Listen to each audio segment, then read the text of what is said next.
Alright. 모두 좋은 아침입니다. 다들 성경을 펴시고 계시록 11장을 보겠습니다. 계시록 11장. 우리는 계시록의 중간까지 왔습니다. 오늘 강의를 마치면 계시록을 절반 공부한 겁니다. 상상이 되십니까? 저는 우리가 계시록 강의를 시작하기도 전에 휴가가 있을 줄 알았습니다. 저는 최고의 성경 공부가 구절대 구절 성경 연구하는 것이라 생각합니다. 우리가 계시록을 구절대 구절 연구할 수 있어서 저는 정말 기쁩니다. 많은 사람들이 제게 연락해서 브레이커 형제, 저희 목사님은 계시록을 보지 않습니다. 잘못 가르쳤다. 죽을까 겁내는지 보려 하지 않습니다. 하죠. 저는 그가 뭘 두려워한다는 거죠? 하는데 우선 그는 이 책을 어떻게 설명할지를 모르고 성경을 바르게 나누지 않아서 이해하지 못합니다.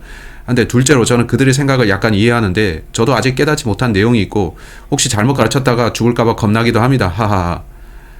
제가 이 연구를 하면서 노력하는 것은 오늘 또한 저는 어떤 사람은 이렇게 말하고 다른 사람은 저렇게 말하는데 저는 이쪽 입장 지지한다 하고 말할 겁니다. 제가 틀릴 수도 있겠죠. 저는 양쪽 주장들을 보여드리려 하고 저는 제가 할 수 있는 최선을 다해 설명할 건데 그러면 제가 이 영상들을 다시 찍을 필요가 없겠죠. 아멘. 저는 바르게 가르치려고 노력하지만 뭔가에 대해서 저는 너무 교조적이지는 않으려고 합니다. 저는 본문 자체에 집중할 건데 제 의견이 아니라 성경이 어떻게 말씀하는지에 집중할 겁니다. 아멘. 많은 사람들이 우리가 오늘 보겠지만 그들은 주석서에 의존합니다. 저도 간혹 주석서를 보긴 하는데 혹자가 이것에 대해 어떻게 설명했는지 궁금해서 보죠. 그들이 항상 맞는 건 아닌데 여러분 주석서가 뭔지 아시나요? 주석서란 누구누구가 성경 말씀은 이런 뜻이라 해설한 책입니다. 저는 그 사람이 성경에 대해 해설한 걸 개의치는 않고 본문 자체를 더 중요하게 생각합니다. 그래서 저는 주석서보다는 성경 본문을 더 읽습니다. 종종 주석서가 방향 설정에 다소 도움이 될 때도 있는데 하나님께서 그들을 교사들로 쓰셨기 때문이죠. 그럼에도 우리는 성경 자체를 먼저 봐야 합니다. 이제까지 우리가 뭐를 봤는지 상기해 봅시다. 요한계시록의 장 배열이 완벽하게 연대기적이진 않지만 대략 논리적으로 연대기 순서에 따른 사건들을 따라갑니다. 오케이? 우리는 2장과 3장에서 교회를 봤습니다. 4장에서는 열린 하늘 문 그리고 교회의 휴거의 모형을 봤습니다. 다음에 지난주 봤듯이 우리는 이 기간에 대한 묘사가 4번 반복됨을 확인했고요. 미래의 사건에 대한 4번의 재기술이라니 놀랍습니다. 마치 신약 성경이 예수님께 대한 4번의 이야기 서술로 시작된 것과 같습니다. 4개의 복음서가 같은 일에 대한 4개의 이야기라는 뜻입니다. 신약의 시작과 끝에 동일 사건에 대한 4번의 기술, 그런 방식이 있습니다. 하나님만이 이런 책을 쓰실 수 있는데 이건 우연이 아닙니다. 여러분이 성경을 보실 때 이런 수많은 우연처럼 보이는 걸 보는데 여러분이 이거 우연일 수 없겠다 하죠. 하나님의 지적 설계가 우리에게 주신 이 책 안에 있는 겁니다. 계시록이 항상 연대기 순을 따르는 것은 아니지만 우리가 봤듯이 추가 정보를 제공하는 일부 삽입장들이 있습니다. 그래도 대체적으로 계시록은 시간 순서대로 흘러갑니다.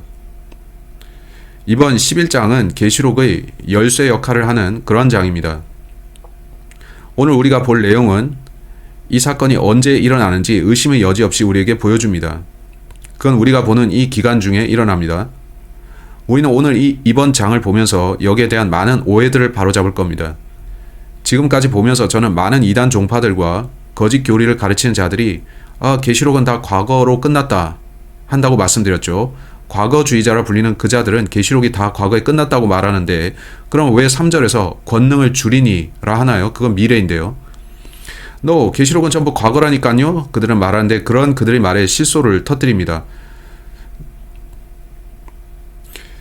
그렇게 말하는 그 사람들은 11장을 안 읽은 건데 안 그렇습니까? 우리는 성경을 읽으면서 이해하는데 우리는 그런 주장을 하는 사람들을 따를 수 없습니다. 또 하나 사람들이 하는 말은 하나님께서 유대인들과 끝내셨다고 말하는 건데 그건 대체 신학이라 합니다. 하나님께서는 유대인과 끝내셨어요. 모든 약속은 교회로 돌려줬어요. 유대인들이 끝났다고 하는데 그들은 이 기간들을 믿지 않습니다. 그들은 예수께서 저때 오시면 다 끝난다고 생각합니다. 그들은 하나님께서 유대인과 끝내셨다고 하는데 아닙니다. 하나님께서는 끝낸 적 없습니다. 주께서는 환난 중에 다시 이스라엘을 다루실 거고 그게 환난의 목적입니다. 교회가 떠나면 하나님께서 다시 이스라엘을 다루실 건데 오늘 우리가 보게 될 것 중 하나가 미래의 저때 이스라엘 성전이 반드시 재건되리라는 것입니다. 여러분은 성전 재건 관련된 기구가 있는 거 아시나요? 그게 템플 파운데이션인가 템플 인스티튜트인가 그렇죠. 그 유대인들은 모든 준비를 마쳤고 성전의 기명들과 기구들 그 안에 들여놓을 모든 것들을 준비해 놨습니다. 그들은 건축에 쓸 모든 자재들, 돌들에 라벨링하고 돌들을 올릴 준비를 해놨습니다. 그들은 예루살렘 성전을 재건하고 싶어하고 그 일을 할 준비가 되어 있습니다. 근데 지난 2000년간 크리스찬을 자처하는 어떤 사람들이, 그들이 진짜 성도가 맞는지 저는 모르겠지만 그 거대 기독교 종파에 속한 자들이 말하길 No, 하나님께서는 유대인들과 끝내셨기에 성전은 재건되지 않습니다 해왔습니다. 그러면 계시록은 거짓말이 됩니다. 그들과 하나님 중 누가 거짓말하고 있나요? 어느 쪽이 거짓말하나요? 그들이 거짓말하죠. 성전은 재건될 거고 우리는 11장에서 그걸 봅니다.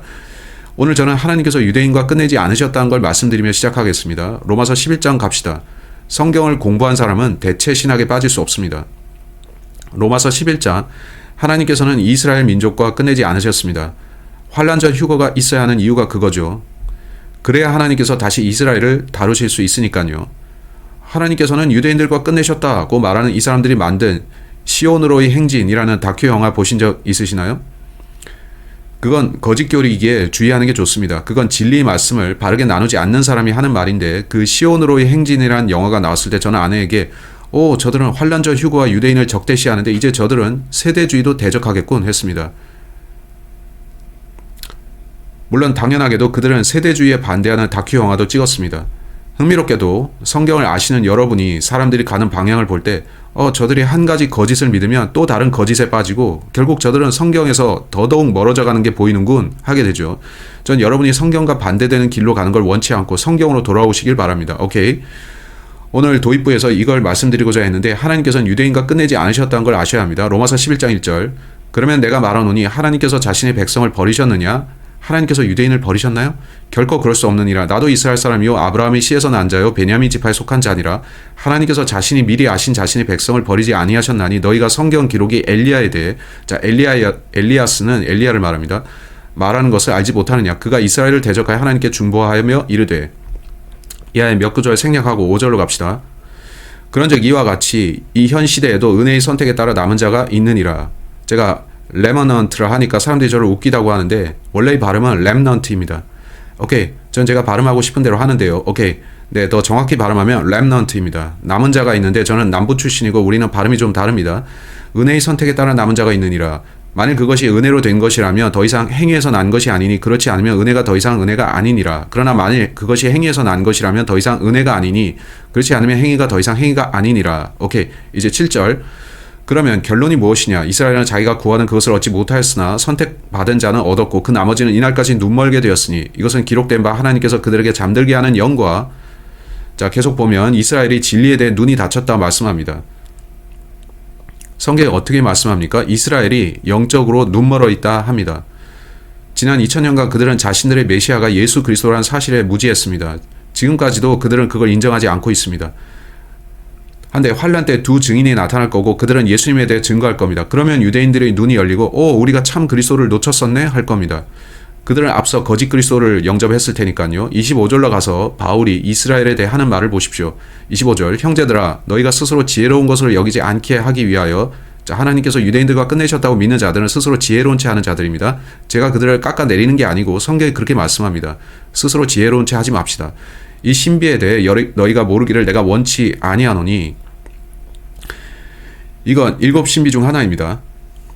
그것은 곧 이방인들의 충만함이 들어올 때까지 일부가 눈머는 일이 이스라엘에게 일어났다는 것이라. 자, 이런 식으로 온 이스라엘이 구원을 받으리라. 이건 미래인가요? 그렇게 보이는데 이것은 기록된 바 시온에서 구출자가 나와 야곱에게서 하나님의 성품에 위배되는 것을 치워버리리니. 이 장의 나머지 본문을 보시면 하나님께서 유대인들과 끝내지 않으신 게 분명합니다. 오케이.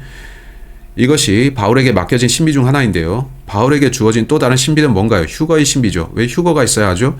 교회가 올라가야 하나님께서 다시 이스라엘을 다루실 수 있습니다. 우리는 저들이 성전을 재건할 준비를 마친 역사적 시기에 살고 있습니다. 그때 하나님께서는 그들을 다시 다루실 거고 계시록의 사건들이 일어날 겁니다. 이제 다니엘서를 빨리 보겠습니다. 다니엘서를 봅시다. 저는 계시록 11장으로 들어가기 전에 간단히 이 정보를 드리길 원하는데, 여러분이 환란 전 휴거는 바울이 가르친 성경적인 사실이라는 걸 먼저 생각 속에 담아두시길 원합니다. 교회가 먼저 휴거되어야 하나님께서 다시 이스라엘을 다루실 수 있기 때문이죠. 오케이, 그걸 아셔야 합니다. 다니엘서 9장 24절. 자, 다니엘서에서 하나님께서는 다니엘에게 490년 기간의 계시를 주셨는데 거기에 나온 계시대로 483년까지가 다 이루어졌습니다. 그건 70일에 대한 계시인데 거기서 하루는 1년으로 계산되죠. 그 계시가 483년까지 성취되고 나서 그 계시 마지막 한 일회인 7년이 남았는데 그건 아직 일어나지 않았고 그것이 이겁니다. 그게 이겁니다. 다니엘의 마지막 한 일회가 그거죠. 다니엘의 마지막 한 일회가 이때입니다. 이런 식이 아니라면 하나님은 거짓말하신 게 됩니다. 또 다니엘에게 주신 그 계시는 틀린 게 되는데 490년이 아닌 483년까지만 성취가 되었으니까요. 하나님이 거짓말하셨습니까? 하나님이 거짓말쟁이가 아니라면 남겨진 7년이 성취되어야 합니다. 다니엘의 마지막 한 일에는 여전히 미래로 남겨져 있는데 우린 그걸 계시록에서 보지만 다니엘서 9장도 보세요. 주께서 내 백성과 내 거룩한 도시에게 71회를 정하셨나니 이것은 범법을 그치고 죄들을 끝내며 불법에 대하여 화해를 이루고 영존하는 의를 가져오며 환상 계시와 대언을 봉인하고 지극히 거룩하신 분에게 기름을 부으려 하심이라. 그러므로 알고 깨달을지어다. 즉 예루살렘을 회복하고 건축하라는 명령이 나가는 때부터 통치자 메시아가 올 때까지 7일회와 62일회가 있을 것이며, 자 이하에 더 읽어보면 27절에서 그가 많은 사람과 한 일회 동안 언약을 확정할 것이며 그가 그 일의 한 중간에 희생물과 봉헌물을 그치게 하고 가증한 것들로 뒤덮기 위해 심지어 완전히 끝날 때까지 그것을 황폐하게 하리니 지정된 그것이 그 황폐한 곳에 쏟아지리라 하니라. 혹자는 이걸 과거로 돌리려 합니다. 제가 보면 이건 미래의 한 주인데 적그리스도가 와서 7년 조약을 맺고 그 중간에 가증한 것들을 세우며 조약을 파기할 겁니다. 이걸 여러분의 머릿속에 넣어두시기 바라는데 우리가 계시록을 공부할 때 이 계시가 필요하기 때문입니다. 여러분이 이 계시에 대해 알고 계시기 원합니다. 이제 예레미야서 30장을 빨리 보겠습니다. 예레미야서 30장. 다니엘의 70째 일에 성경에서 이 마지막 한 주에 대해 일컫는 말이 있습니다. 예레미야서 30장.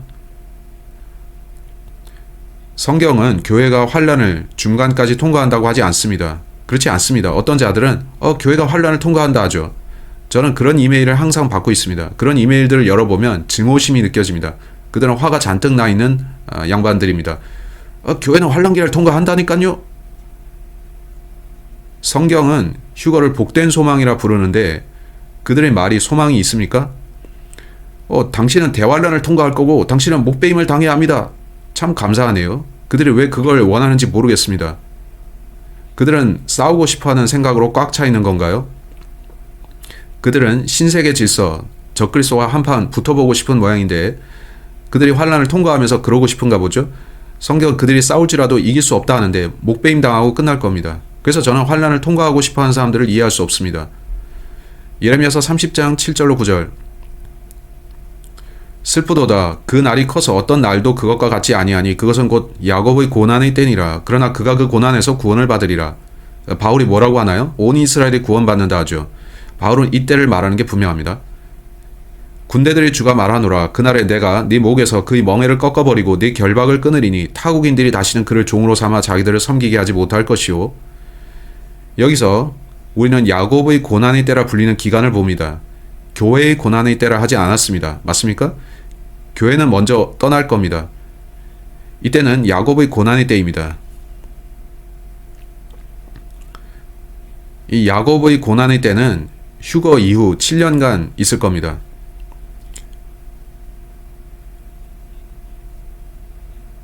오케이. 자, 한 구절 더 보겠습니다. 레위기 26장으로 가겠습니다. 제가 원하는 것은 오늘 도입부가 무척 길게 됐는데 레위기 26장 보겠습니다. 하나님 말씀을 보겠습니다. 이건 처음부터 하나님께서 계획하신 일인데 레위기에 보면 나옵니다. 레위기 26장 14절. 그러나 너희가 내 말에 귀를 기울이지 아니하여 이 모든 명령들을 행하지 아니하고, 자, 하나님께서 이스라엘에 말씀하십니다. 내 법규들을 멸시하거나 너희 혼이 내 판단의 규범들을 혐오하여 너희가 내 모든 명령들을 행하지 아니하며 내 언약을 깨뜨리면 나 또한 이같이 너희에게 행하리니 곧 내가 너희에게 공포와 테러리스트 폐병과 열병을 내려 눈을 침침하게 하고 마음의 고통을 일으키리라. 또 너희가 헛되이 너희 씨를 뿌리리니 이는 너희 원수들이 그것을 먹을 것이기 때문이라.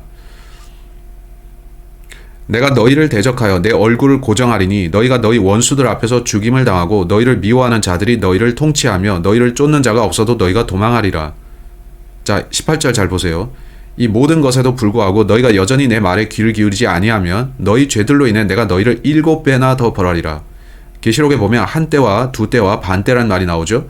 거기서 time이라는 것은 1년을 뜻합니다. 계속 읽어보면 이런 내용이 반복되고 있습니다. 7 times 혹은 7년 동안 내가 너희를 벌하리라 하는 뜻이죠. 이게 다니엘의 계시에 나온 마지막 7년인데 이해하셨나요? 제 말 이해하십니까? 마지막 7년이 이 기간에 부합되는데 그건 과거에 일어나지 않았고 휴거 이후에 있을 미래의 일입니다. 하나님께서 이스라엘을 다루시도록 교회는 먼저 떠나야만 합니다. 우리가 왜 거기에 있어야 되겠습니까? 그래서 저는 환란 전 휴거를 믿습니다. 하나님께서는 이스라엘과 끝내지 않으셨습니다. 계시록 11장으로 돌아와서 제가 이런 설명들을 한 건 이유가 있는데요. 계시록 11장에서 우리는 환란 기간에 유대인들을 보기 때문입니다. 11장에서 그들이 제3성전을 세운 걸 봅니다. 그건 부정할 수 없는 사실인데 저기 많은 사람들이 재건될 성전을 그걸 성도의 몸이라 주장합니다. 성경은 여러분의 몸도 성전이라 하니까요. 근데 본문은 그걸 말하는 게 아닙니다. 본문은 유대인들이 그들의 문자적 성전에서 경배 드리는 걸 말합니다. 계시록 11장 1절을 읽어봅시다. 또 내가 막대기 같은 갈대를 받았는데 오케이, 측량대. 자, 이게 measuring stick, 측량대입니다. 그때 그 천사가 서서 이르기를 일어나 하나님이 성전과 제단과 또 보세요. 그 안에서 경배하는 자들을 측량하되. 자, 그들이 누구이고 여기가 어디며 이게 뭡니까? 이스라엘의 재건된 성전입니다.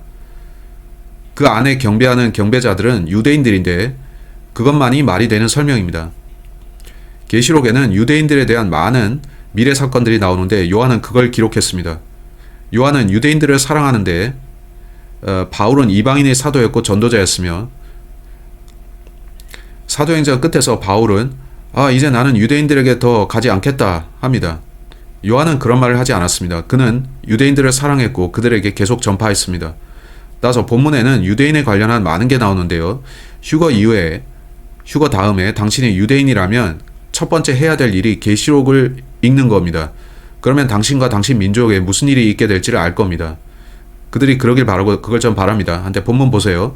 그 안에서 경배하는 자들을 측량하되. 자, 거기엔 제단이 있는데 그게 무슨 뜻이냐면 그들은 구약과 마찬가지로 성전에서 제사를 드릴 겁니다. 우리가 지난 수년간 어떤 레위 제사장들이 성전 아니지만 통곡의 벽 쪽에서 작은 제단 만들고 희생제사 드리는 거 보지 않았나요? 그들은 어서 제사를 드리고 싶어 합니다. 그들은 그리스도의 피로 맺은 언약을 모르는데 그것이 황소와 염소의 피로 맺은 언약보다 우월하다는 것을 모릅니다. 우리는 예수 그리스도가 우리의 어린 양인 것을 알지만 그들은 거절했고 자기들의 어린 양을 바치는 제사를 드립니다. 그들은 그런 제사를 이미 시작했고 다시 하려고 합니다. 자, 이제 2절을 봅시다. 계시록 11장 2절 보세요. 성전 밖에 있는 뜰은 내버려 두고 측량하지 말라. 그것이 이방인들에게 주어졌으므로 그들이 그 거룩한 도시를 거룩한 도시는 어디죠? 예루살렘입니다. 42달 동안 발로 짓밟으리라. 42달이라고 합니다. 그건 3년 반이죠. 환란기를 보면 이렇게 3년 반씩 두 개의 구간으로 나눌 수 있는데 3년 반씩 두 구간입니다.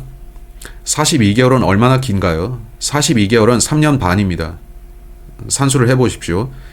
또한 그것은 1260일인데 계시록을 보면 어디서는 3년 반이라 하고 다른 데서는 42달 또 다른 데서는 1260일이라 하는데 우리가 분간해야 되는 것은 그 언급된 것이 전 3년 반인지 후 3년 반인지 그런 부분을 알아야 됩니다. 우리가 본문을 보다 보면 그걸 알아야 됩니다. 제가 이쪽이라 생각하는 걸 다른 사람들은 저쪽이라고 하거나 그 반대쪽이라고 생각하는 사람이 있습니다. 그래서 여러분은 진리 말씀을 바르게 나눠야 하고 성경을 공부해야 합니다. 3년 반 동안 그들은 뭘 하는 거죠? 그들은 3년 반 동안 성전 경배를 드립니다. 그들은 거룩한 도시를 42개월간 짓밟는데 이방인들은 42달 동안 그렇게 할 겁니다. 저는 성전이 이때 재건되어 있을 것이라 보고 거기에는 수많은 이유가 있는데 우리가 다음 주에 보겠지만 유대인들은 도망갈 겁니다. 계시록 12장을 잠시 보겠는데요. 계시록 12장에서 이걸 보세요. 6절.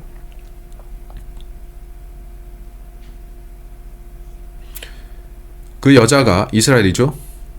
광야로 도피하였는데 거기에 하나님께서 예비하신 한 처소가 그녀에게 있으니 이것은 그들이 1260일 동안 거기서 그녀를 먹이게 하려 함이더라. 이스라엘은 후 3년 반 동안 하나님께 보호받는데 마태복음 24장에 따르면 그들은 산들로 도망칩니다. 그렇다면 첫 3년 반 동안 그들은 재건된 성전에서 경배드리고 있었던 거겠죠? 아시겠나요?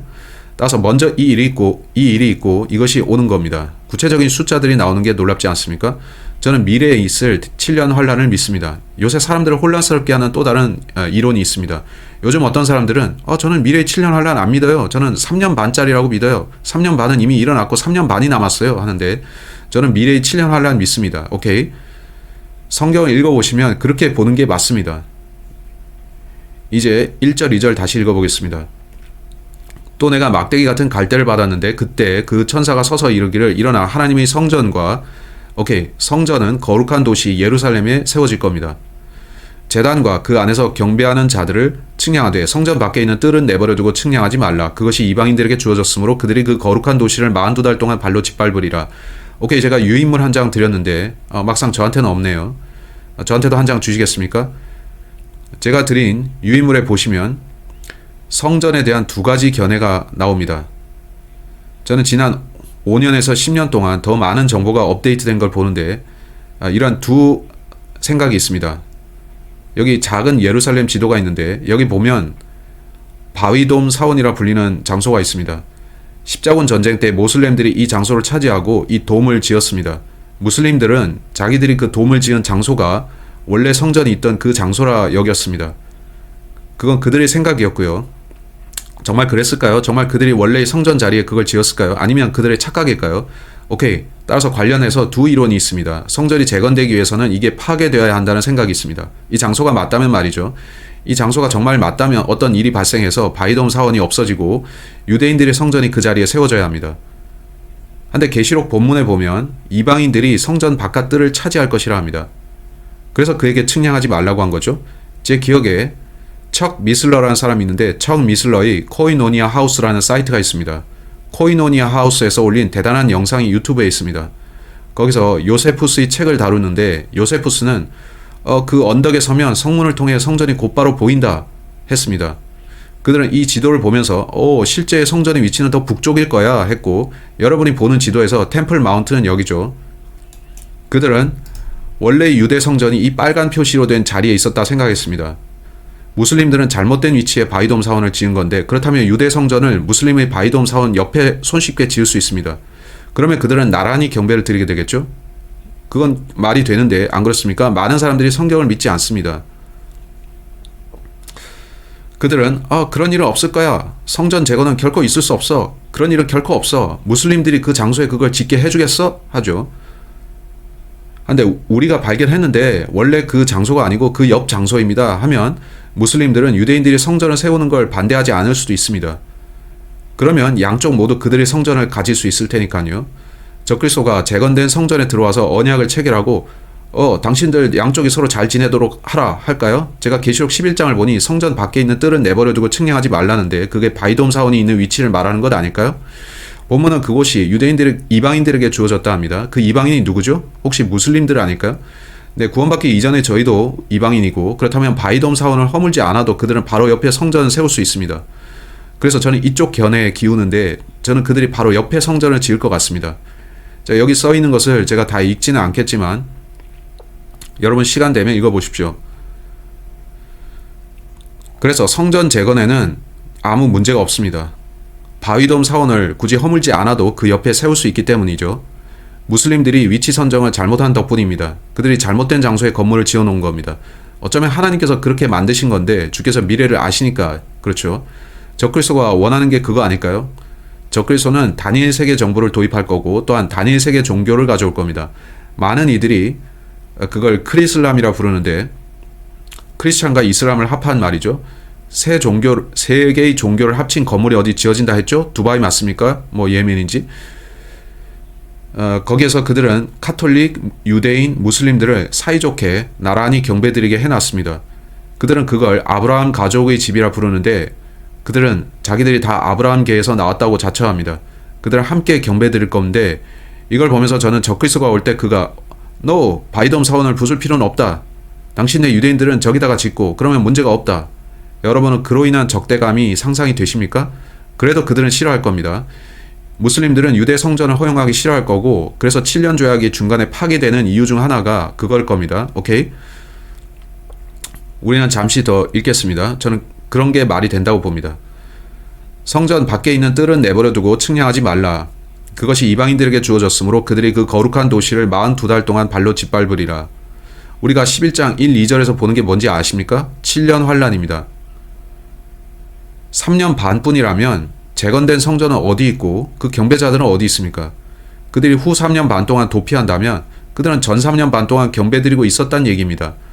어떤 자들이 너 3년 반은 이미 저기 있었고 마지막 3년 반이 남았다 하는데 제가 보니 그건 틀린 얘기입니다. 미래의 7년이 남아 있습니다. 유대인들은 재건된 성전에서 경배 드릴 겁니다. 그리고 중간에 그들은 달아나서 광야로 가게 됩니다. 자, 축약해서 쓰겠습니다. 오늘 우리는 그것을 다 볼 건데 따라서 저는 총 7년의 미래 환란기를 믿습니다. 이제 데살로니가 후서로 갑시다. 데살로니가 후서 2장. 데살로니가 후서 2장을 보겠습니다. 이제 성경은 7년 환란을 가르칩니다. 어떤 사람들이 이 입장을 바꿔서 다르게 가르치는 건 유감입니다. 제가 러크만의 성경학교에 다닐 때 저는 7년 환란이라고 배웠습니다. 근데 그 성경학교가 이제는 3년 반 환란을 가르치고 있습니다. 다른 사람들이 바꾼다고 해서 저도 바꾸고 싶지는 않습니다. 저는 성경적 가르침을 따를 텐데 왜 7년 환란이 맞는지를 말씀드립니다. 데살로니가 후서 2장 3절로 갑시다.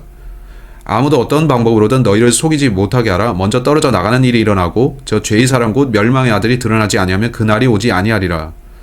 자, 그 날이라는 것은 1절에서 그리스도께 함께 모이는 날을 말하고 2절에서 그리스도의 날을 말합니다. 휴거의 날이죠. 떨어져 나가는 일, 곧 배교가 먼저 있지 않고서는 휴거가 오지 않습니다. 그리고 죄의 사람이 드러나는데 여기 콤마가 있는 거 보이시죠? 콤마하고 멸망의 아들입니다. 왜 적그리스도에게 두 이름이 있을까요? 본문을 보시면 그는 죄의 사람이라 불리고 그건 전 3년 반 동안의 그의 이름입니다. 또 그는 멸망의 아들이라고도 불리는데 그건 후 3년 반 때 그에게 붙을 이름입니다. 저는 이걸 보면서 그의 이름이 둘이네? 그건 그가 여기 3년 반 다스리고 저기 3년 반 다스리기 때문이겠지 합니다. 바울이 그에게 두 이름을 부여한 건 그 때문이죠. 다시 보시면 저 죄의 사람 곧 콤마 멸망의 아들이 드러나지 아니하면 성경에 멸망의 아들이라 불리는 또 다른 인물인데 누구죠? 유다입니다. 그는 멸망의 아들이라 불리죠. 왜 그러냐 하면 성경은 사탄이 그 안에 들어갔다고 하죠. 따라서 멸망의 아들은 보시면 사탄이 적그리스도의 몸 안에 육화된 것을 뜻합니다. 전 3년 반 동안 그는 그저 어떤 보통 인간이고 한데 중간에 그에게 무슨 일이 일어납니다. 그가 암살당하리라는 거 아십니까? 적그리스도가 암살당합니다. 사람들은 이것 가지고도 저와 논쟁하려 합니다. 그들은 너 적그리스도는 죽지 않을 거예요 하는데 저는 성경을 찾아서 그의 치명적인 상처가 치유받는다고 되어 있지 않습니까? 치명적인 상처란 말을 이해 못하십니까? 그거 죽는다는 뜻은 아니잖아요. 잠시만요. 그 상처가 치명적이라면 죽는다는 뜻입니다. alright? 그렇게 치명적인 상처가 죽는 게 아니라고요? 사람들이 이런 문제로 논쟁하려 드는 건 놀랍지 않습니다. 적그리스도는 죽고 어떤 식으로 그는 살아납니다. 이제 그들이 하는 말은 너 예수 그리스도만이 부활하실 수 있는데요? 인데 하나님께서 허락하시면 사탄도 흉내내서 사람들을 미혹할 수 있습니다. 하나님께서 그들에게 강력한 미혹을 보내신다고 하죠. 저는 어떻게 그가 되살아나는지는 모르지만 적그리스도는 죽었다 다시 살아납니다. 저는 치명적인 상처란 말이 그가 죽는다는 뜻이라 봅니다. 그건 계시록 13장인데 우리는 나중에 거기를 볼 겁니다. 데살로니가 후서 2장 4절 보세요. 그는 대적하는 자요 또 하나님이라 불리거나 혹은 경배받는 모든 것 위로 자기를 높이는 자로서 하나님처럼 하나님의 성전 안에 앉아 자기가 하나님인 것을 스스로 보이느니라. 성전에 들어가서 하나님이라 자처하는 이 자는 누구죠? 전 3년 반에 활동할 죄의 사람, 그 자가 그럴까요? 아니면 멸망의 아들, 이 자가 그럴까요? 따라서 제3성전은 먼저 있어야 하고 이 자가 환란 중간에 그 성전에 들어가 그곳에 앉을 겁니다. 그걸 황폐하게 하는 가증한 것이라 부르는데 그렇게 되려면 장차 7년 환란이 있어야 합니다. 아멘? 동의하십니까? 그렇게 되려면 그보다 앞서 그들이 성전을 재건하고 거기서 경배 드려야 되겠죠? 전 3년 반의 이자와 관련해서 성경의 모든 구절을 찾을 시간은 없지만 그가 등장하면 7년 조약을 맺고 7년의 중간에 그는 조약을 파기하죠. 그가 맺은 조약이 너희는 바이돔 사원 옆에 너희 성전을 지어라는 것이었다면 나중에 그가 와서 너 그건 이제 무효다 하고 유대인들을 쫓아내고 그러면 유대인들은 3년 반 동안 광야로 도피하는 겁니다. 그는 성전을 차지하고 통치할 겁니다. 그렇다면 그들은 말 그대로 적그리스도를 위해 성전을 지어 바친 게 되죠. 그 참 이상하죠. 제가 교회 건물을 짓지 않는 것도 그 때문인데 저는 적그리스도에게 이걸 넘겨주고 싶진 않습니다. 어쨌든 여러분은 이 일이 일어나는 걸 분명히 봅니다. 이제 마태복음 24장으로 가서 이걸 보여드리겠습니다. 우리는 찾을 게 더 있습니다. 빨리 진행해야겠습니다. 오케이, 마태복음 24장에서 보세요. 마태복음 24장 15절, 마태복음 24장 15절, 14절은 바울의 복음이 아닌 왕국 복음입니다. 그 환난기를 위한 메시지죠. 15절. 그러므로 주께서 대언자 다니엘을 통해 말씀하신 황폐하게 하는 가증한 것이 거룩한 곳에 서 있는 것을 너희가 보거든 누구든지 읽는 자는 깨달을지어다. 그때 유대에 있는 자들은 산들로 도망할지어다. 자, 잠시만요.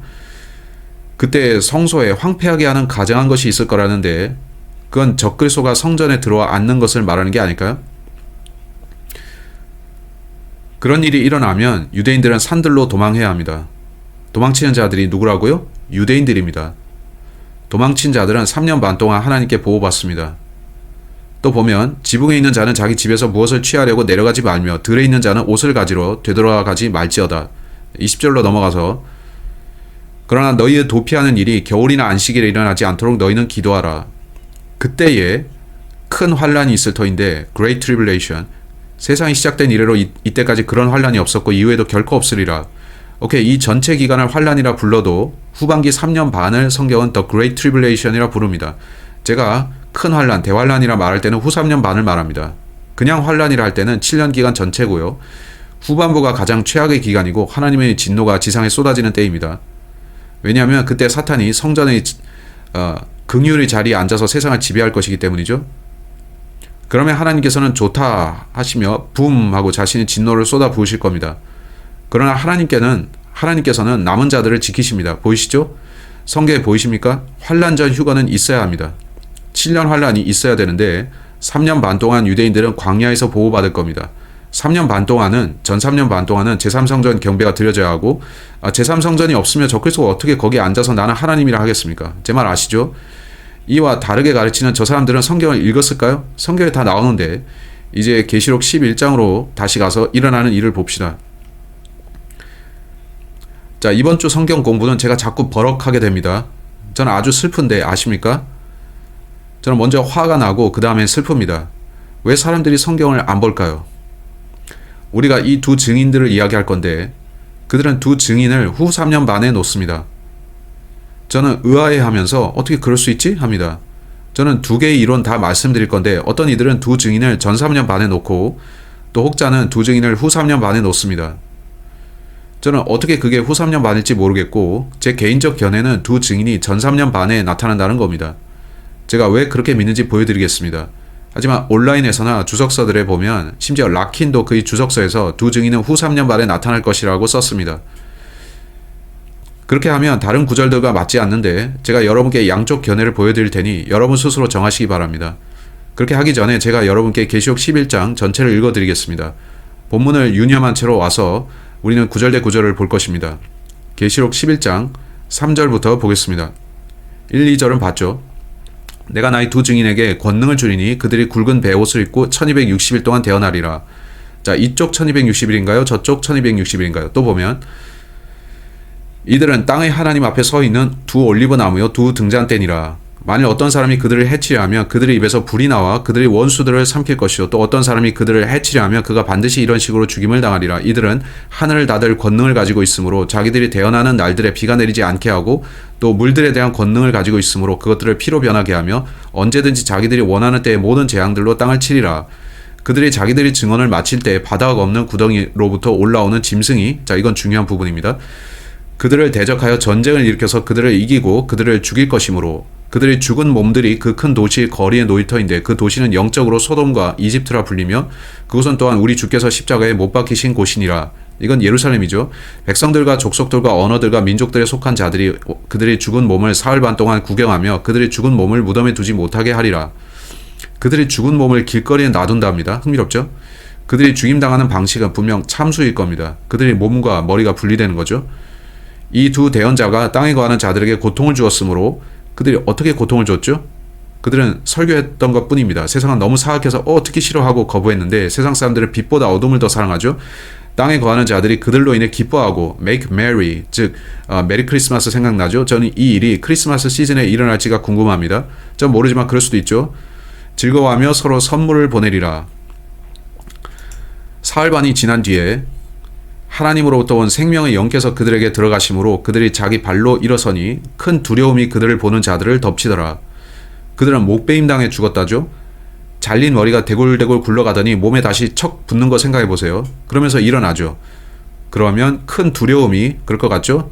그들에게 임합니다. 3년 반 동안 그들이 설교했지만 사람들은 웃기는 소리야 했었고 그들이 죽자 사람들은 기쁘다고 파티를 열었는데 한데 되살아난 겁니다. 그들은 웁스 우리가 3년 반 동안 주류 언론에 속은 걸까? 어쩌면 거짓 뉴스에 속았나? 그들은 저 사람들이 가짜라 했는데 이제 보니 저들이 진짜 하나님의 사람이네. 그들이 살아난 걸 보니까. 그리고 나서 두 증인이 휴거됩니다. 성경에 7 휴거 나오는 거 아십니까? 유튜브에 있는 저희 7 휴거란 영상 보세요. 여기 12절에 두 증인의 휴거가 나옵니다. 그들이 하늘로부터 자기들에게 이리 올라오라 하고 말씀하시는 큰 음성을 듣고 구름 속에서 하늘로 올라가니 그들의 원수들이 그들을 바라보더라. 라킨이 이들을 후 3년 반에 둔 이유가 이겁니다. 또 보시면 바로 그 시각에 큰 지진이 나서 그 도시의 10분의 1이 무너지고 그 지진으로 사람들 중에 7,000명이 죽으니 남은 자들이 두려워서 놀라며 하늘의 하나님께 영광을 돌리더라. 라키는 이 지진이 예수께서 아마겟돈에 오실 때 일어날 지진이라고 말합니다. 저는 아니라고 보는데 왜 제가 그들이 전 3년 반에 부합되는지 말씀을 드리겠고 그걸 잠시 말씀드리겠습니다. 본문을 보세요. 둘째 화가 지나갔으며 보라 셋째 화가 속히 오리라 하더라. 또 다른 화가 기다리고 있고 그렇다면 어떻게 끝이겠나요? 또 보면 일곱째 천사가 나팔을 불매 하늘에 큰 음성들이 있어 이르되 이 세상의 왕국들이 우리 주와 그분의 그리스도의 왕국들이 되었고 그분께서 영원 무궁토록 통치하시리라 하니 자 라키는 이것이 아마겟돈인 게 틀림없다 말했습니다. 본문을 읽다 보면 여러분은 때로 and라는 단어가 양쪽 사이에 3년 반을 둘 수도 있고 때로는 7년 될 수도 있고 때로는 1000년을 나타낼 수도 있는데 이 and는 그렇습니다. 이 점을 기억하고 읽어야 합니다. 또 보면 하나님 앞에서 자기 자리에 앉아있던 24 장로가 얼굴을 바닥에 대고 엎드려 하나님께 경배하며 이르되 오 주 하나님 전능자여 지금도 계시고 전에도 계셨으며 앞으로 오실 주께 우리가 감사를 드림은 주께서 친히 주의 큰 권능을 취하시고 통치해 오셨기 때문이니이다. 민족들이 분노하며 주의 진노가 왔고 죽은 자들의 때가 왔으니 이것은 그들이 심판을 받게 하려 하며 또 주께서 주의 종들인 대언자들과 성도들과 또 작은 자든지 큰 자든지 주의 이름을 두려워하는 자들에게 보상을 주려 하심이며 또 땅을 멸하는 자들을 멸하려 하심이니이다 하더라. 이에 하늘에 있는 하나님의 성전이 열리고 그분의 상속 언약의 궤가 그분의 성전 안에 있는 것이 보였으며 번개들과 음성들과 천둥들과 지진과 큰 우박이 있더라. 자, 같은 이야기가 4번 나온다고 했죠. 저는 이것이 이야기 반복의 한 부분인 게 보이는데 우리가 이때 휴거되는 건 아닙니다. 제가 보니 저자는 다시 이야기하고 있고 그는 여러 해가 지나서 이렇게 됐다 하진 않습니다. 여러분은 바르게 나누면 이것이 시간순인 것을 압니다. 본문을 보면서 두 증인이 누구인지를 봅시다. 이 두 증인은 누구일까요?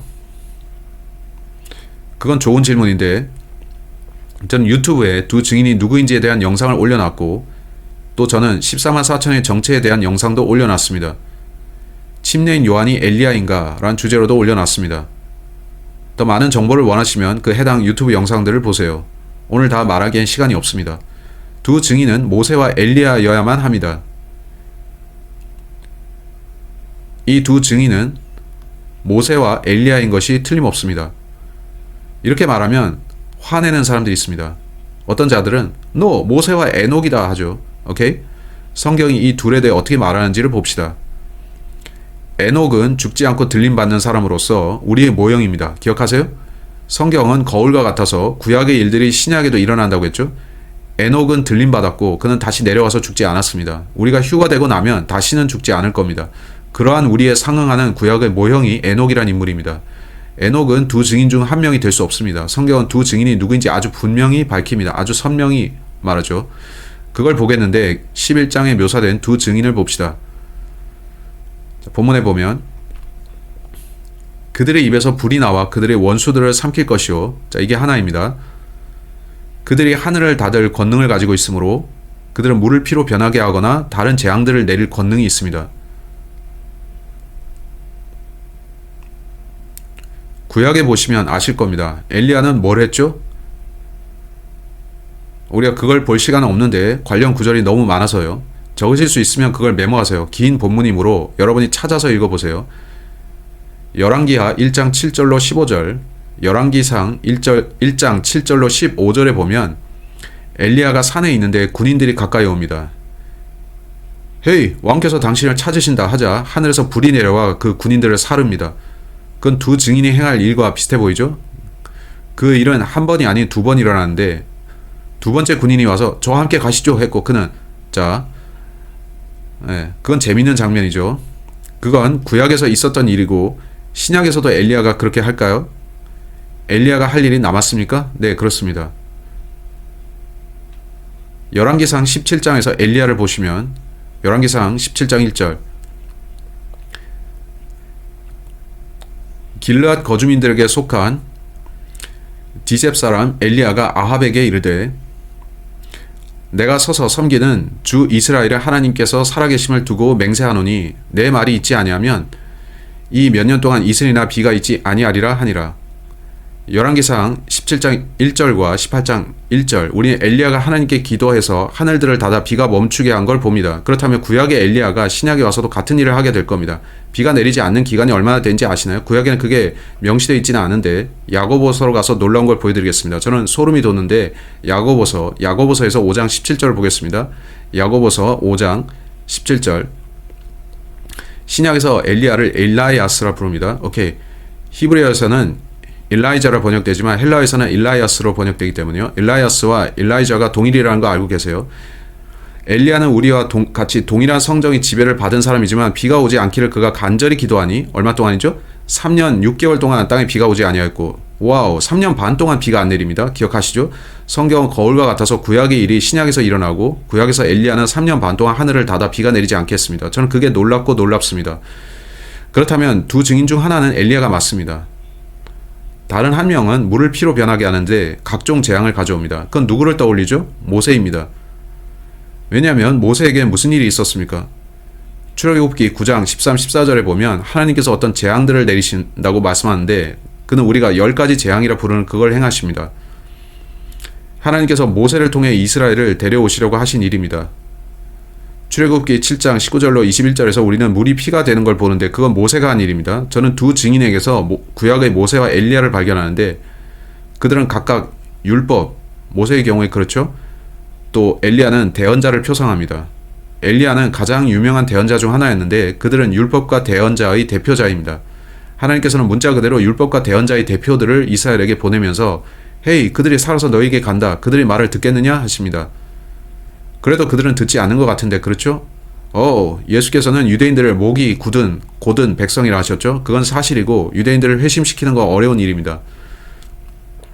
그들이 모세와 엘리야인 걸 어떻게 압니까? 말라기서 4장으로 가겠습니다. 여전히 어떤 자들이 논쟁하려 합니다. 노 저희 목사님은 모세와 에녹이라 하십니다. 오케이. 에녹일 수 없는 이유를 보겠는데 엘리야가 맞습니다. 오케이. 말라기서 4장 5절 구약성경의 끝부분입니다. 말라기서 4장 5절 보라 크고 두려운 주의 날이 오기 전에 내가 대언자 엘리야를 너희에게 보내리니. 자, 구약 성경입니다. 제가 한 번은 유대인들의 유월절 식사에 초대받았습니다. 그들은 유월절을 지내는 그들의 집으로 저를 초대했는데 그들은 포도주, 즉 술을 마셨습니다. 저는 포도주 대신에 포도주스를 마시겠다 했습니다. 저는 포도주스는 마십니다. 그들이 유월절에 행하는 풍습 중 하나는 포도주를 잔에 따라서 집 문 바깥에 두고 문을 닫아 놓는 겁니다. 저는 그걸 보면서 왜 저렇게 하는지 물어봤죠. 노숙자들을 위해 하는 일이냐고 했더니 그건 아니고 엘리야를 위해서 한다고 했습니다. 그들은 엘리야가 어느 날 돌아올 거라고 문자적으로 믿습니다. 저는 그가 돌아와서 집집마다 다니며 포도주를 마시고 하고 취하진 않을 거라 보는데 내가 두 증인 중 하나야 딸꾹? 안 하겠죠. 그가 그 술들을 마신다면 취할 테니까. 어쨌든 유대인들은 그가 돌아오리라 믿고 기다립니다. 성경은 그가 돌아온다고 하죠. 4절을 보겠는데 한 절 앞이죠. 율법은 모세가 준 거죠. 그래서 모세도 여기 언급되어 있는데 그게 다가 아니라 더 있습니다. 모세와 엘리야가 맞는지 여전히 의심하는 사람들을 위해 말씀드리겠는데 모세와 엘리야가 이미 한 번 같이 나타난 거 아시나요? 마태복음 17장입니다. 예수께서 변화산에 계셨을 때 그는 기도하셨고 제자들은 그분의 기도를 보고 있었습니다. 그때 누군가들이 나타났죠.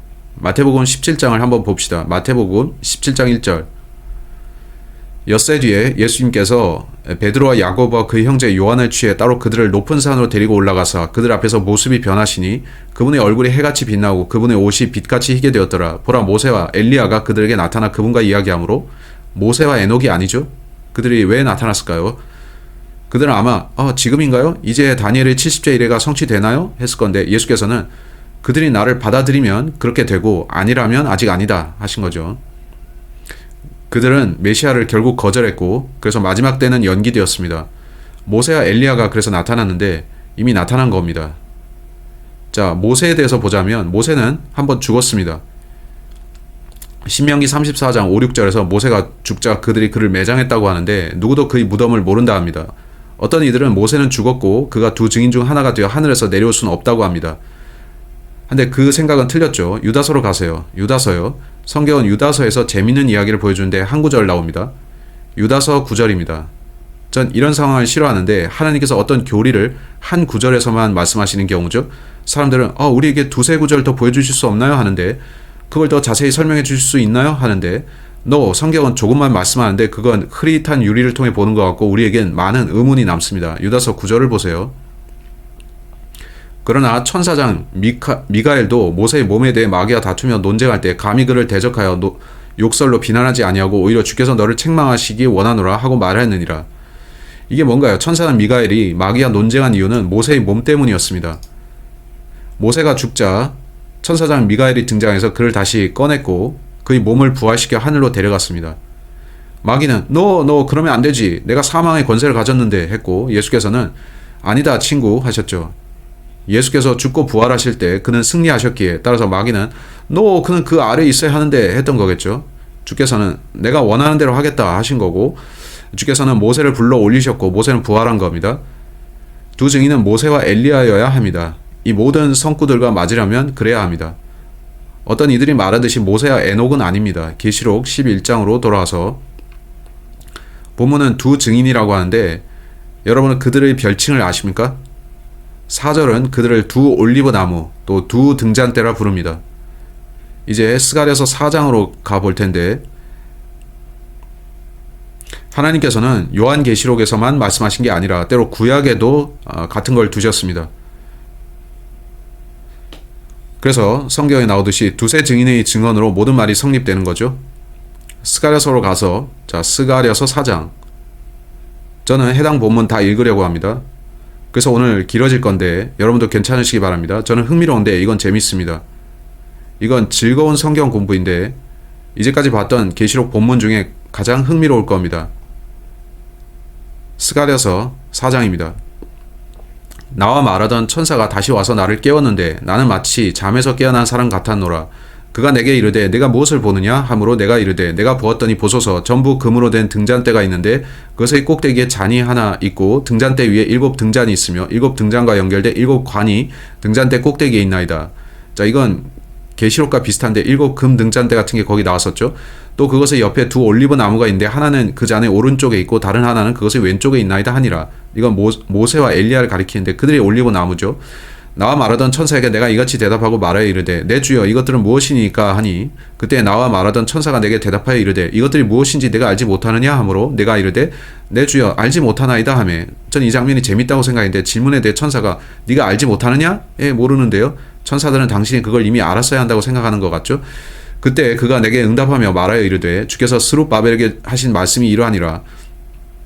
이르시되 강력으로 되지 아니하고 능력으로 되지 아니하며 오직 내 영으로 되느니라. 군대들의 주가 말하노라. 큰 산아 네가 누구냐? 스룹바벨 앞에서 네가 평야가 되리라. 그가 그것의 머릿돌을 내놓을 때 크게 외치며 부르짖기를 은혜가 그 돌에 있을지어다 하리라 하셨느니라 하니라. 또 주의 말씀이 내게 임하여 이르시되 스룹바벨의 손이 이 집의 기초를 놓았으니 자, 우리는 성전 재건을 공부 중이었는데요. 그렇죠. 그의 손이 또한 그것을 끝마칠 것이요 군대들의 주께서 나를 너희에게 보내신 줄을 네가 알리라. 누가 작은 일들에 나를 멸시하였느냐? 그들이 기뻐하며 스룹바벨의 손에 다림줄과 그 7 눈이 함께 있음을 볼 터인데 그 7 눈은 두루 온 땅을 이리저리 달리는 주의 눈이라 하시니라. 자, 우리는 계시록에서 7 눈을 가진 어린 양에 대해 읽었었죠. 그때 내가 응답하여 그에게 이르되 그 등잔대의 오른쪽과 왼쪽에 있는 이 두 올리브 나무는 무엇이니까 하고 또 내가 다시 응답하여 그에게 이르되 두 금관을 통해 자기들 밖으로 금기름을 비우는 이 두 올리브 나무 가지는 무엇이니까 하니 이 천사는 허 하고 한숨 쉬는 것 같은데 질문 좀 그만해. 왜 이런 걸 모르느냐 하는 것 같죠. 그는 이 어리석은 인간들 하는 것 같습니다. 천사가 말합니다. 그가 내게 대답하여 이르되 이것들이 무엇인지 네가 알지 못하느냐 하므로 내가 이르되 내 주여 알지 못하나이다 하니 이에 그가 이르되 자 질문을 계속하면서 결국 스가랴는 해답을 찾습니다. 이들은 2명의 기름 부음 받은 자들이며 온 땅의 주 곁에 서는 자들이니라 하더라. 자 이들이 누구라고요? 2 증인입니다. 그들은 2 기름 부음 받은 자들이죠. 계시록 11장으로 와서 이 문제를 맞춰보겠습니다. 저는 왜 2 증인이 전 3년 반에 나타난다고 생각하는지를 말씀드리겠습니다. 저는 온라인에서 또 락킨조차도 이상하게도 락킨은 2 증인을 후 3년 반에 설정했지만 그의 세대적 진리라는 책에 보면 2 증인을 또 전 3년 반 쪽에 그렸습니다. 그래서 그의 입장은 잘 모르겠는데 성경의 이러한 문제는 여러분이 다루기에 꽤 복잡합니다. 하지만 제가 성경을 연구하면 할수록 2 증인은 전 3년 반 쪽에 있는 게 확실해 보입니다. 그들은 한 도시에서 증거하는데 후 3년 반이 되면 유대인들은 그 도시를 벗어나 광야로 갈 겁니다. 2 증인의 시체는 광야에 버려지는 게 아니라 그들의 몸은 도시에 놓여 있는 걸로 나오죠. 따라서 그들은 전 3년 반에 등장하는 게 맞습니다. 그게 제 입장입니다. 혹시 제가 틀렸다면 오케이 아멘입니다. 어쨌든 저는 그렇게 보고 있습니다. 이제 3절 계시록 11장 3절로 갑시다. 내가 나의 2 증인에게 권능을 주리니 모세와 엘리야죠. 그들이 굵은 베옷을 입고 1260일 동안 대언하리라. 3년 반 또는 42달 기간 동안 그들에게 대언할 기회가 주어집니다. 휴거가 있으면 바로 그들이 등장할까요? 몇 년 전 어느 날 어떤 남자가 제게 전화를 했는데 그가 말했습니다. 저는 휴거가 어느 날에 있을 거라고 믿습니다. 저는 예루살렘으로 이사 갈 겁니다. 저는 거기로 이주할 거고 그 유대인들에게 2 증인이 곧 나타날 거라 증언할 겁니다. 제가 휴거되면 그들은 저 사람이 옳았군 하겠죠. 그 사람이 옳았나요? 휴거는 아직 안 일어났죠. 하지만 휴거가 일어나면 곧바로 2 증인이 나타날 수도 있겠죠. 근데 보세요. 이들은 땅의 하나님 앞에 서 있는 2 올리브 나무요 2 등잔대니라. 만일 어떤 사람이 그들을 해치려 하면 생략하고 2 증인에게 무슨 일이 일어나는지를 봅시다. 우리는 5, 6절의 재앙들에 대해서는 이미 봤습니다. 그들이 자기들의 증언을 마칠 때 바닥 없는 구덩이로부터 올라오는 짐승이 그들을 대적하여 전쟁을 일으켜서 그들을 이기고 그들을 죽일 것이므로 그래서 그들은 죽임당합니다. 바닥 없는 구덩이에서 올라오는 어떤 존재가 그들을 죽입니다. 아십니까? 유다가 죽었을 때 사도행전 1장 25절에 보면 유다는 자기 자신의 처소로 갔던 거 아십니까? 그는 단순히 지옥에 간 게 아닙니다. 그는 자신의 처소로 갔습니다. 왜냐하면 그는 멸망의 아들이었으니까요. 사탄이 그 안에 있었고 혹은 멸망의 아들이 그 안에 있었습니다. 멸망의 아들은 무적행, 바닥 없는 구덩이로 갑니다. 멸망의 아들이 무적행에서 올라와 누군가에게 들어가면 그는 멸망의 아들이라 불릴 겁니다. 따라서 2 증인은 이때 활동하고 전 3년 반 환란 한 중간에 그들은 죽습니다. 그들은 중간에 죽임당하죠. 그때 또 다른 누가 죽임당하나요? 계시록 13장으로 빨리 갑시다. 계시록 13장 1절로 6절입니다. 내가 바다의 모래 위에 서서 보니 바다에서 7 머리와 10 뿔을 가진 한 짐승이 일어나는데 그의 뿔들 위에는 10개의 왕관이 있고 그의 머리들 위에는 신성 모독하는 이름이 있더라. 내가 본 그 짐승은 표범과 비슷하고 9절 말미로 가보면 큰 권위를 그에게 주었더라. 또 내가 보니 그의 머리들 중 하나가 상처를 입어 죽게 된 것 같았는데 그의 치명적인 상처가 deadly wound라 했는데 그 죽었다는 건가요? 치명적이라면 죽었다는 거죠. 여기 남부식 발음으로는 he must have been dead. he be dead. 오케이. 나음에 온 세상이 놀라며 그 짐승을 따르더라. 그가 낳는다는 건 생명을 다시 얻는다는 뜻입니다. 그들이 그 짐승에게 권능을 준 용에게 경배하고 또 그 짐승에게 경배하며 이르되 누가 이 짐승과 같으냐 누가 그와 전쟁을 할 수 있느냐 하더라. 또 용이 그에게 큰 것들을 말하며 신성 모독하는 입을 주고 또 그에게 42달 동안 지속할 continue 이제 아시겠나요? 권능을 주매 그는 죄의 사람으로 있다가 중간에 죽임당합니다. 당시 그 시기에 살고 있다면 뉴스에 온통 이 사악한 2 증인들에 대한 기사가 도배될 건데 노숙자 테러리스트 2명이 사람들을 다치게 하고 괴롭힌다 하겠죠? 누구도 예루살렘에 있는 이 2 증인을 건드리지 못할 텐데 한 남자가 유엔을 완전히 장악하고 모두 그 사람을 사랑할 겁니다. 그는 이 2 증인은 온 땅의 화근이다. 이들을 속히 제거해야 된다 할 거고 사람들은 그 말을 믿을 겁니다. 결국 2 증인이 살해되고 모두가 환호할 텐데 갑자기 뉴스에서 우리의 위대한 세계의 지도자께서 오늘 암살당하셨습니다 하겠죠. 즉 적그리스도가 사망한 거죠. 모두들 두 증인이 죽어서 기뻐하다가 오 빅브라더께서 돌아가셨다니 하고 또 울 겁니다. 대형께서 암살당하셨다니. 제 생각에 이 두 사건은 거의 같은 시기에 일어날 것 같습니다. 적그리스도가 죽을 때 두 증인도 죽을 것 같습니다. 전 그렇게 보이는데 여러분 어떻습니까? 제가 그렇게 억지로 끼워 맞추는 건가요? 아니면 실제 그런가요? 그래 보입니다. 그들의 도시 길거리에 사흘 반 동안 두 증인의 시체가 있고 그들은 적그리스도의 죽음을 애도할 겁니다. 두 증인은 다시 살아나서 하늘로 가겠죠. 아니면 적그리스도가 먼저 살아날까요? 어느 쪽 사건에 대해 뉴스가 더 관심을 가질까요? 우와우, 두 증인이 되살아났다. 그럴까요? 두 증인의 부활은 언급하지 말라고 할 겁니다. 예, 적그리스도 그분이 부활하셨다. 이게 그들에게 중요하겠죠. 부활하신 예수님께 경배드리는 우리를 세상은 미친 사람으로 봅니다. 한데 그들은 죽은 자들로부터 살아난 그 적그리스도를 경배할 겁니다. 우리를 미쳤다고 한다면 그때는 그들이 미친 거죠. 그들은 사탄을 숭배하지만 우리는 예수님을 경배합니다. 그건 와우. 어쨌든 저는 그렇게 봅니다. 저는 두 증인이 첫 3년 반 때 있을 거로 봅니다. 왜냐하면 그들은 유대인들에게 증거하는데 그들에게 예수님은 너희 메시아이시다. 그분을 영접하라 할 것이기 때문이죠. 적그리스도가 죽었다 부활하면 그가 먼저 무슨 행동을 할까요? 그는 유대인들을 성전에서 몰아내라. 내가 거기로 들어갈 것이다. 하고 그렇게 하죠. 그러자 그때 모든 유대인들은 우리가 잘못 판단했네. 거짓 그리스도를 우리가 받아들였군 하겠죠. 그래서 그들은 광야로 가고 적그리스도는 성전에 앉아서 내가 하나님이다 할 겁니다. 여러분 이런 것들이 계시록에 다 나오는 거 아시겠나요? 그래서 저는 두 증인이 전 3년 만에 있을 거라 믿는데 그래야 말이 된다고 생각합니다. 이제 우리는 계시록 11장으로 가겠는데 읽겠습니다. 계시록 11장 7절.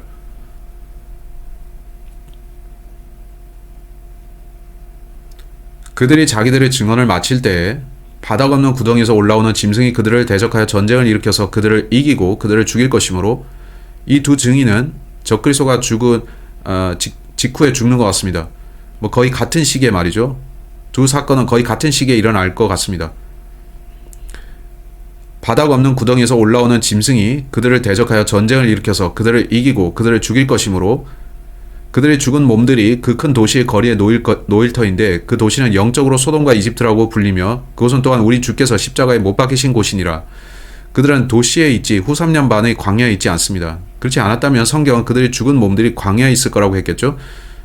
그래서 저는 그들이 전 3년 반 때 있을 걸로 생각합니다. 백성들과 족속들과 언어들과 민족들에 속한 자들이 그들의 죽은 몸을 사흘 반 동안 구경하며 그들의 죽은 몸을 무덤에 두지 못하게 하리라.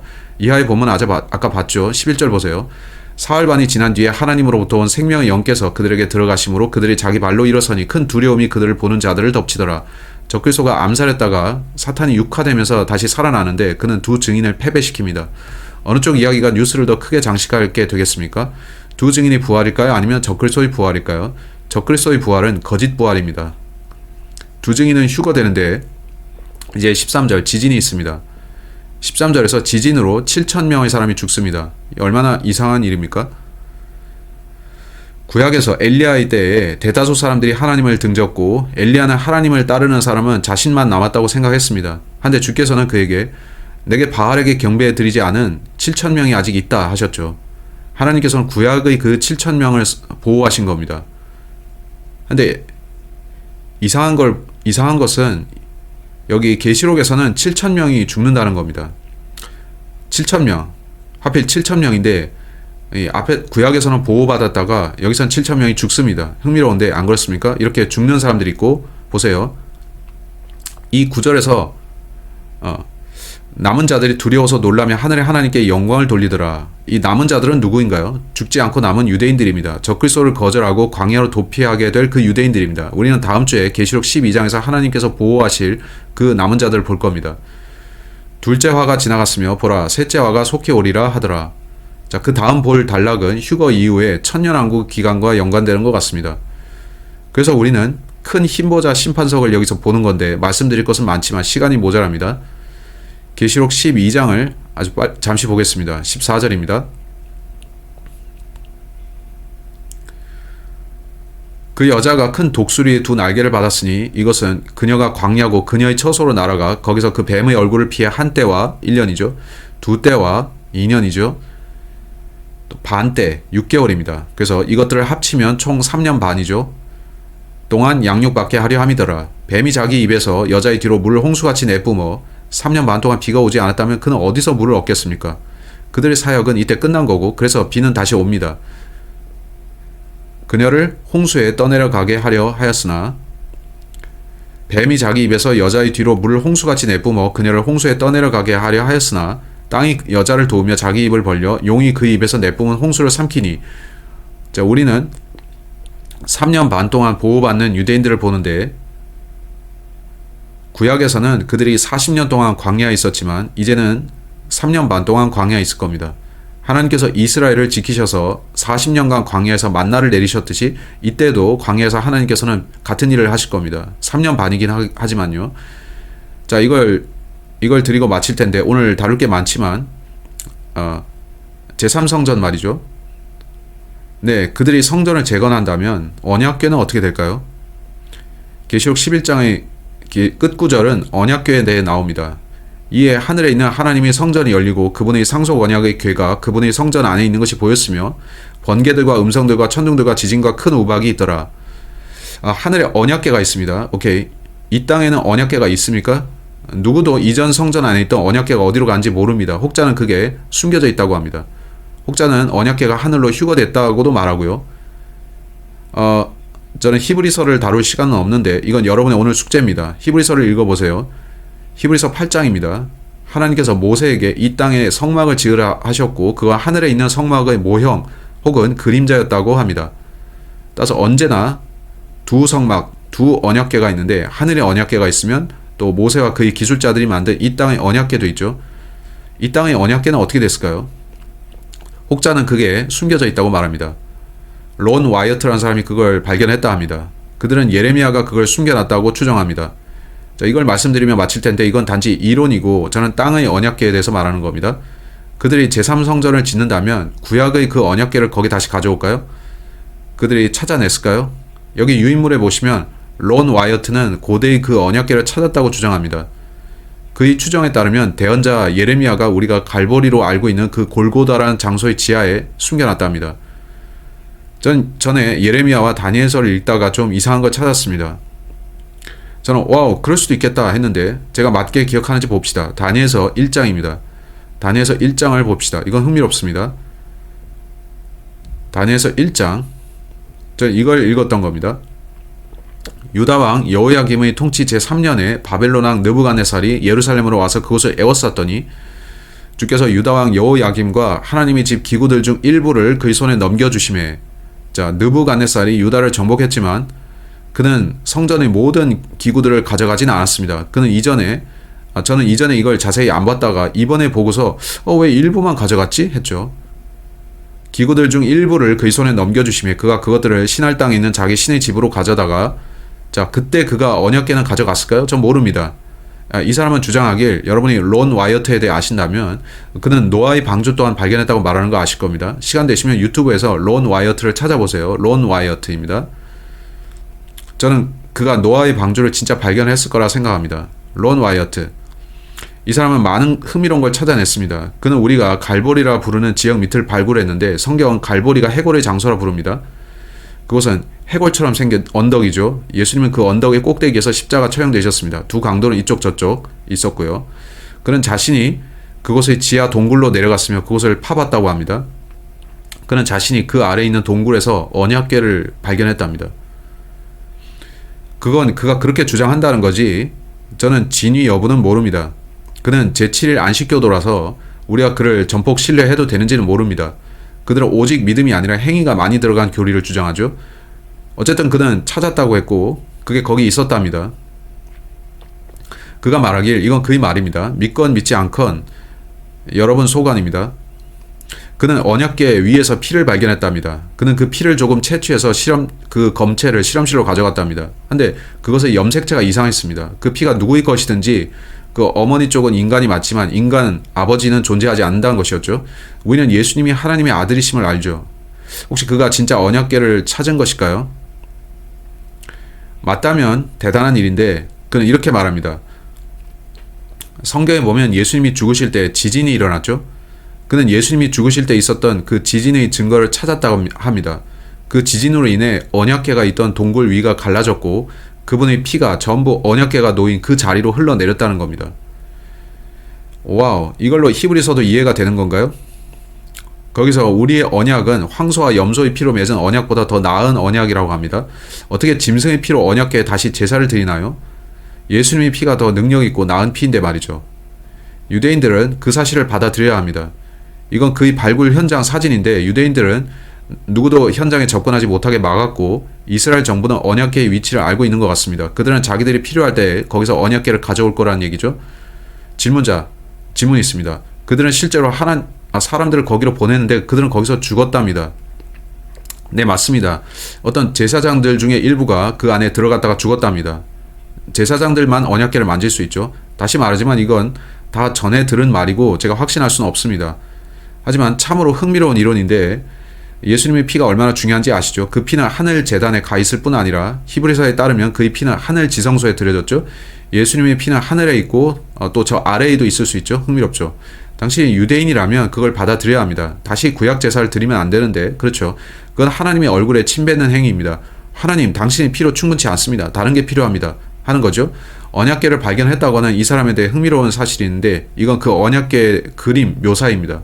언약궤는 이렇게 생겼다는데 천사들이 여기 앉아 있고 그들의 날개들을 여기 서 있고 그들의 날개를 앞뒤로 폈습니다. 그가 묘사한 걸 보면 그건 왕자처럼 생겼습니다. 따라서 앞쪽 날개들은 접었고 그러면 누가 앉을 수 있습니다. 뒤쪽 날개들은 폈지만요. 말 그대로 앉을 수 있습니다. 이곳은 예수님 혹은 하나님께서 오셔서 앉으실 지성소의 모습입니다. 따라서 그가 묘사한 언약궤는 앉을 수 있는 형태의 왕좌이고 성경에서는 그것을 긍휼의 자리라 부릅니다. 그건 흥미롭죠. 긍휼의 자리. 스페인어로는 그걸 다르게 해놨는데 망쳐놨는데 그들이 라시야라든가 그렇게 부르죠. 어쨌든 스페인어로는 그것이 긍휼의 자리라는 의미가 사라졌습니다. 왜 언약궤는 긍휼의 자리라고 불릴까요? 우리가 데살로니가 후서에서 읽었듯이 적그리스도는 재건된 성전 안에 들어와 앉을 겁니다. 그는 지성소에 들어와 자신이 하나님이라 말할 겁니다. 그가 앉을 자리는 어딜까요? 그는 지성소로 들어와 언약궤 위에 앉을 겁니다.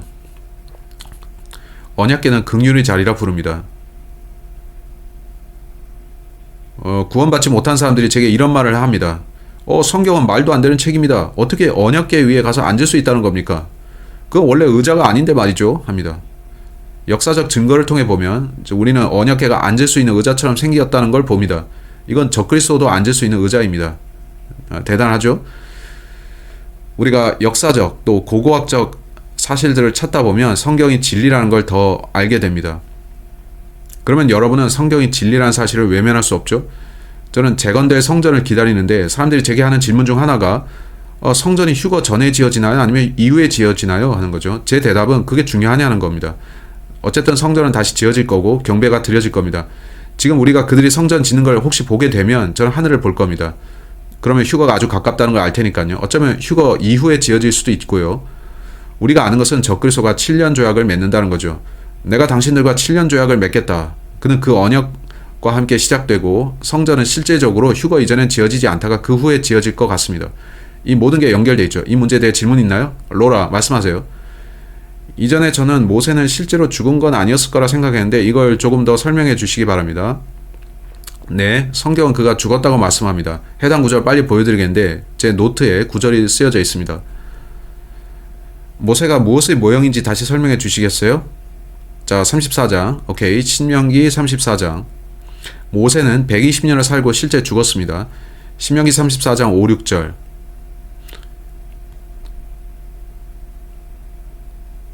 이렇게 주의 종 모세가 주의 말씀대로 모압 땅에 있는 그곳에서 죽으니 그분께서 벳부얼 맞은편 모압 땅에 있는 골짜기에 그를 묻으셨으나 아무도 이날까지 그의 돌무덤에 대해 알지 못하느니라.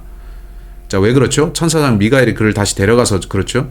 모세는 죽었으나 하늘로 올라갔고 그는 대환란 때 돌아와서 다시 죽을 겁니다. 그래서 그는 2번 죽는데 나사로도 2번 죽었죠? 나사로 기억하시죠? 그렇다면 모세는 누구의 모형입니까? 여러분이 유대인 환란 성도라면 당신이 짐승의 표를 거절할 때 죽임당합니다. 하나님께서 당신을 다시 살리셔서 남은 삶을 다시 살게 하는 걸까요? 온 이스라엘이 구원받는다고 했으니까요. 천년왕국 때 다시 늙어서 죽을까요? 어떤 이들은 더 나아가 예수님을 위해 순교한 이방인 환란 성도들도 부활해서 천년왕국에 들어가 살다가 늙어 죽을 거랍니다. 전 모르고 그런 것에 대해 장담할 수는 없습니다. 그건 그냥 추론입니다. 따라서 두 이론이 있습니다. 근데 성경의 누군가가 말씀하세요. 제가 질문이 있습니다. 계시록 11장 8절에 대해서요. 오케이. 계시록 11장 8절. 제가 설명을 생략했었습니까? 아니죠. 계시록 11장 8절이요. 그들의 죽은 몸들이 그 큰 도시의 거리의 놀이터인데 그 도시는 영적으로 소돔과 이집트라고 불리며 그곳은 또한 우리 주께서 십자가에 못 박히신 곳이니라. 오케이. 뭘 모르시는 거죠? 왜 예루살렘이 소돔과 이집트라 불립니까? 오케이, alright. 하나님께서는 영적으로 하시는 말씀이라고 하죠. 예루살렘이 더 이상 거룩한 도시가 아니고 그 거주민들도 더 이상 주를 사랑하고 주의 법을 지키지 않는다는 것이죠. 주께서는 영적으로 그들이 소돔과 이집트가 되었다고 말씀합니다. 이제 소돔 안에서 무슨 일이 있었죠? 동성애를 했습니다. 여러분, 이스라엘 가보신 적 있나요? 텔 아비브는 세계에서 동성애가 가장 창궐한 도시 중 하나가 되었습니다. 이스라엘에는 동성애자들이 많은데 미국이나 다른 나라들만큼이나 그렇습니다. 그래서 주님이 다시 오실 때까지 우리는 더 많은 무지개 깃발을 보게 될 겁니다. 더 많은 사람들이 그 길로 갈 겁니다. 하나님께서 세상을 심판하시는 이유 중 하나가 그거라고 저는 생각합니다. 구약에서 하나님께서는 사람들이 그렇게 하는 걸 원치 않는다 하셨고, 한데도 지금 사람들은 그걸 하고 있죠. 하나님께서 그들을 그렇게 보시는 건데 너희는 소돔과 이집트만큼이나 최악이다 하시는 거죠. 이집트에서는 거짓 신들에 대한 숭배가 있었고요. 영적으로 그들은 내게 그렇다 주님이 말씀하는데 본문의 도시가 예루살렘인 거 어떻게 알 수 있나요? 우리 주께서 거기서 못 박히셨다고 써 있으니까요. 오케이, 엄밀히 말해 예수님은 그 도시 바깥에서 못 박히셨지만 이제 예루살렘 도시가 확장돼서 그 갈보리도 도시에 포함됐습니다. 근데 현대 예루살렘에는 그곳이 도시 안쪽입니다. 좋은 질문 해주셨는데 그 문제 언급하려다가 저는 넘어갔습니다. 질문해 주셔서 감사합니다. 아멘. 전 유대인들이 왜 그렇게 가고 있는지 이해가 안 됩니다. 여러 해 전에 이에 관해 어떤 TV 드라마가 있었습니다. 그거 뭔지 기억하시나요? 로라? 그것의 주제는 유대인들이 성전을 재건하고 제사를 드리려 하는 걸 다룬 건데 그 어떤 탐정이 돌아다니면서 그들이 그걸 하지 못하게 막죠. 그 드라마 제목이 기억나지 않는데 그 내용 중에서 이스라엘에 아주 동성애가 만연한 걸 묘사해 보여줍니다. 오케이? 조셉, 질문 있나요? 그들이 엘리야의 자리에 에녹을 집어넣은 이유가 에녹은 휴거 교회의 모형이기 때문이라고 생각하시나요?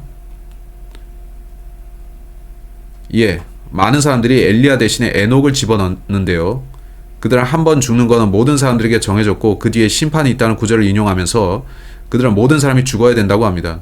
즉 에녹이 돌아와서 한 번 죽어야 된다는 거죠. 근데 아닙니다. 휴거될 우리는 주님과 함께 영원히 살 겁니다. 우리는 죽음을 이기는데 우리는 죽음을 보지 않을 겁니다. 그래서 구약에는 우리에 해당되는 모형이 있는데 에녹이 포함될 수 없는 또 다른 이유가 있습니다. 엘리야가 두 증인 중 하나여야 할 모든 이유들이 있기 때문이죠.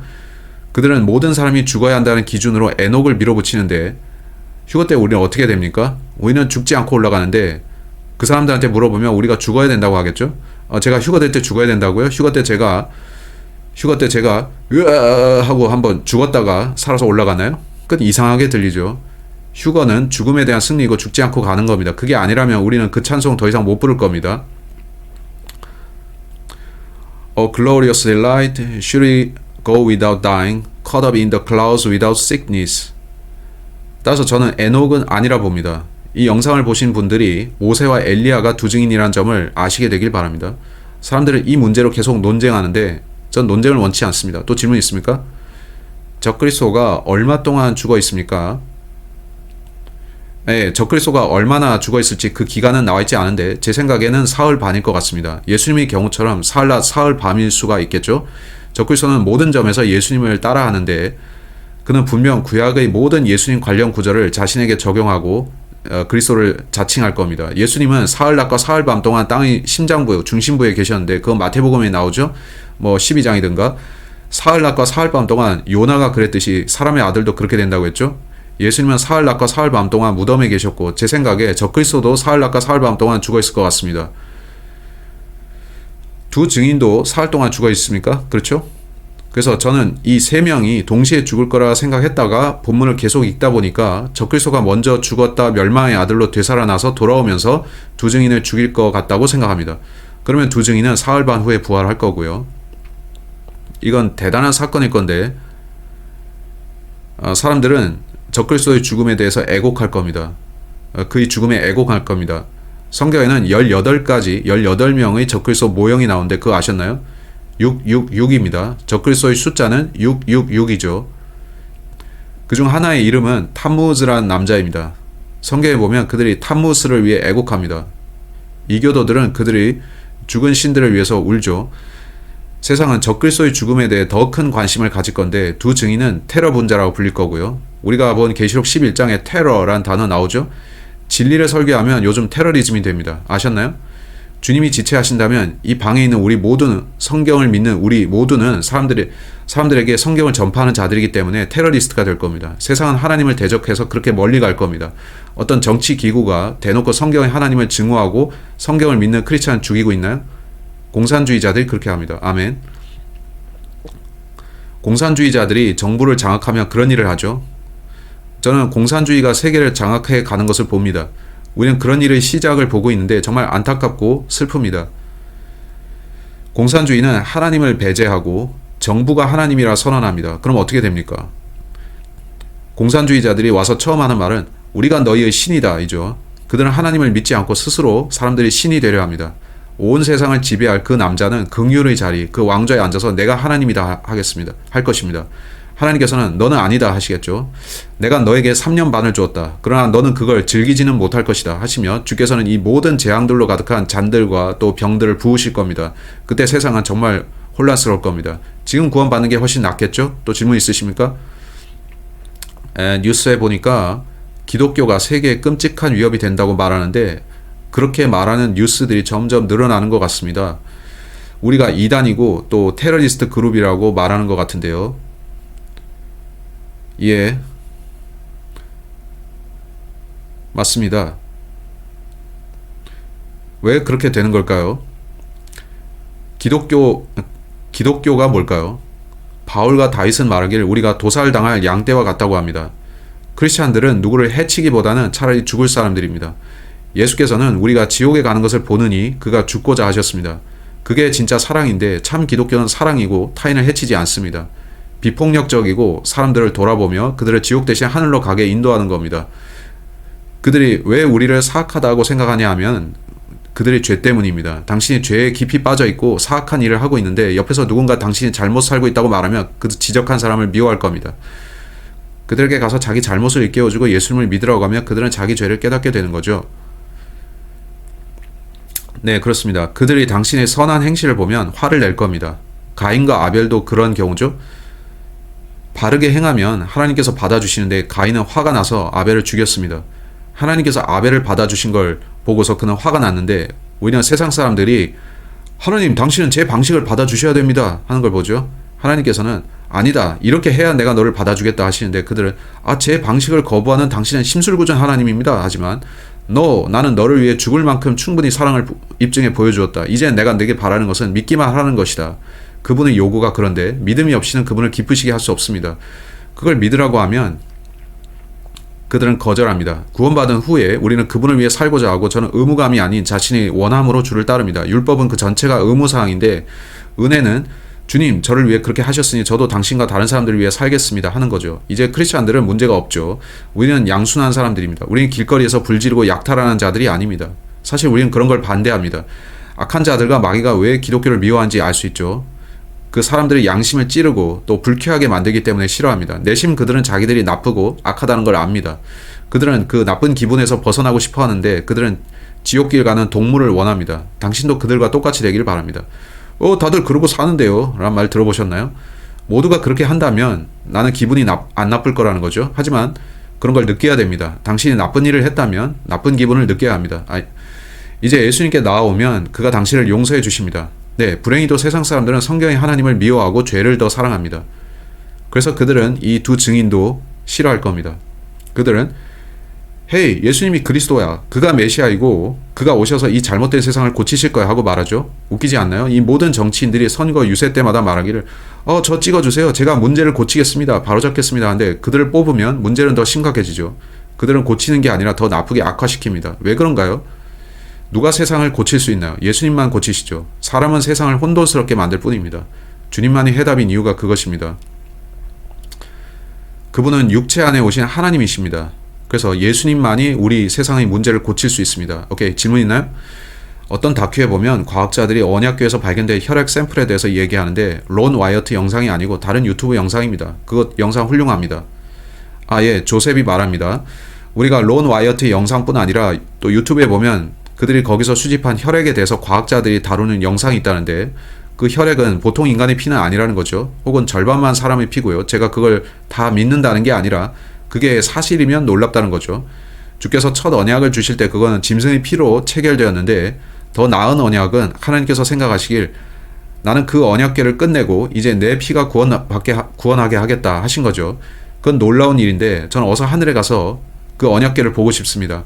근데 그게 땅의 언약궤가 지하에 있다면 그들은 성전을 재건하고 그걸 거기에 안치하겠죠. 하나님께서는 그 언약궤를 보시며 기뻐하지는 않으실 겁니다. 그건 그들이 우리는 당신의 메시아와 그 피를 믿지 않겠다 하는 뜻으로 한 거기 때문에 얼마나 안타깝습니까? 우리가 다소 늦었기에 당신은 나오셔서 간증해 주세요. 그리고 나서 밥 먹기 전에 우리는 특송을 부르겠습니다. 자, 마치겠습니다. 오케이.